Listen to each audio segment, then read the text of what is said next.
Hi everyone, hope you are doing well from wherever you're watching this channel, depending on your time zone. Now, Ruto is one man who is determined to do what he wants through the Kenya Kwanza administration. With all this move, we are aware that parents are going to be forced to pay school fees through eCitizen. There's so many things that he is changing, but with the issue of school fees, people have been asking questions. Is that the only way to curb corruption in schools? What is this that is pushing Ruto to force parents to pay fees through eCitizen? We have discussed this one here. Because we are well aware that as of now, most of the high schools, parents are asked to pay school fees direct to the school bank account. You don't take in cash. You just pay the fees, then you take the receipt to the school principal, to the school clerk, and you will get the receipt also from the school. That is enough. So if you want to deal with the issue of corruption, you will get to that because no one is paying in cash.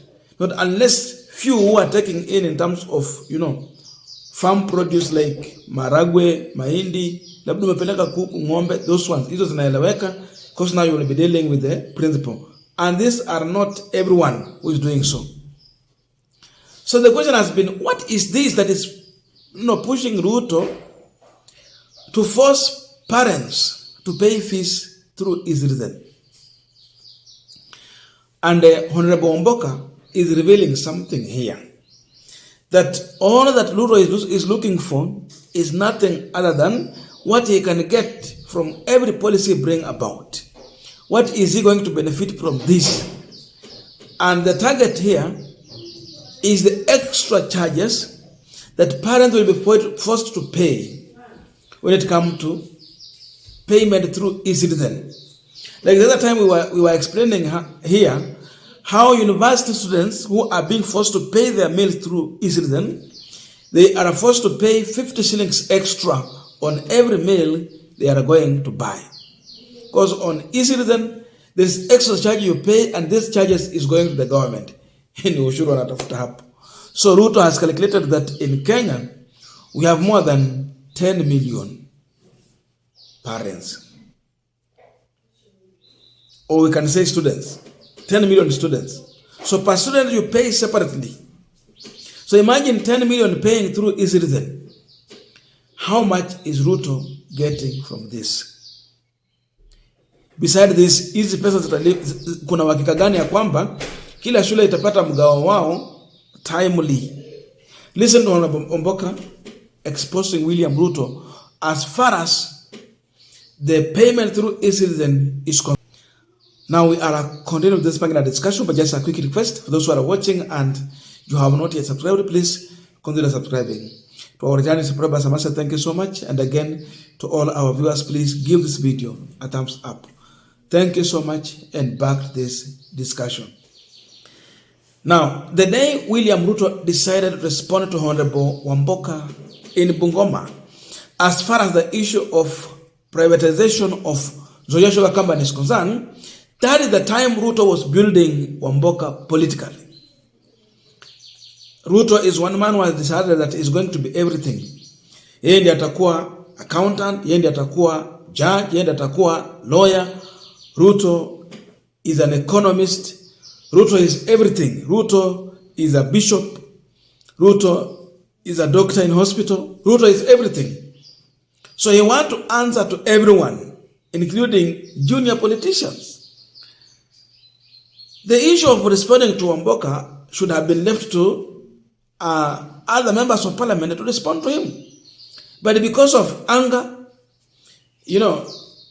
being of a reaction, Ruto just decided to respond to Wamboka. Ni mtu anapenda kukimbilia maneno. So, because of too much emotion in Ruto, and we were saying this one during campaign time, that the man in William Ruto is so much emotion.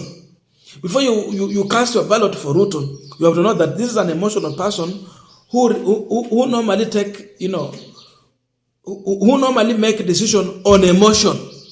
So with this emotion, he quickly responded to Wamboka as far as the issue of Nzoia Sugar is concerned. What was he doing?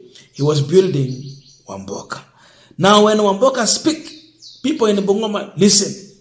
And now he is speaking sense to their ears. He is now planting a sense of direction in the mind of the masses. Take your pen and you do your calculation here. 10 million parents. They are not parents, students. They are paying through eCitizen. And every transaction, you can't not say that I have 2 students or 3 students in one school, or okay, in high school, so I can do one transaction. No. Per student is one transaction separately. So 10 million students in Kenya, then parents has to do the transaction. Per transaction, you are either paying 50 or 100 eCitizen.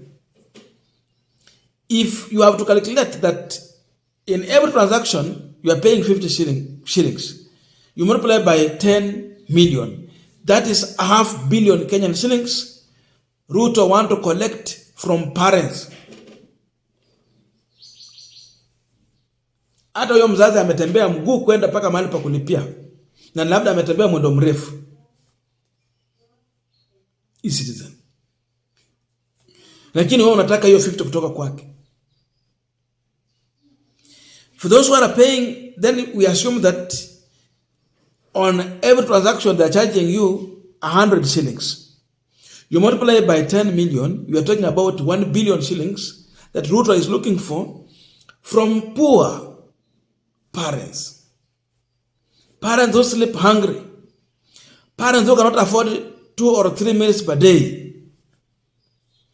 Parents who struggles to get uniform for their children. Parents who literally struggle on day to day to make sure that the family is good, is well off. Lakini anatafuta mia kutoka kwako. That's why Wamboka is telling Ruto, stop making money from the poor people. So in as much you would think that Ruto is looking for a solution in terms of curbing corruption, his calculation here is all about getting money from parents, but not solving the problem to do with corruption in schools, if indeed there is any. Na mambo ya kusolve problem ya corruption in school ni kitu kidogo hivi. You don't need to go that much far. You can deal with that one easily. Kudeal na principles is very easy. Hawa si kama zile ministry kubwa kubwa zinacheza na pesa hapa wakifyonza pesa za Wakenya. No. So the issue here is a calculative move by William Ruto on how he can get money from high schools through eCitizen. Not solving the issue of pesa sijui kuibiwa. No. It is what can he get.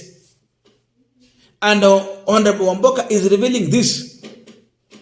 Atafuta ya kusanya 50 100 Peane ziende. And imagine we don't pay school fees one time. Some parents are poor to an extent they can pay even 3 times in a term. Wengine wanalipa monthly, wakipata kidogo wanalipa, wakipata kidogo wanalipa. So imagine if you are paying 3 times in one term. Some pay 2 times in a term. How much are you giving to William Ruto? If you pay 3 times, you multiply 1 billion times 3. So, at the end of one term, Ruto is going to get 3 billion. Now, a year has 3 terms. He's making close to 10 billion Kenyan shillings out of the high school fees through eCitizen. Sasa amepiga hesabu yake akajua kwamba anaenda kuunda 10 billion Kenyan shillings kabla mwaka ishi. Hiyo ni ushuru amepata kutoka kwa shule. Imagine Sasa taxes imefika shuleni at through e-citizen.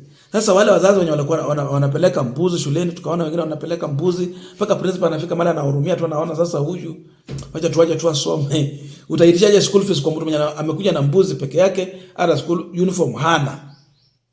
Huge problem.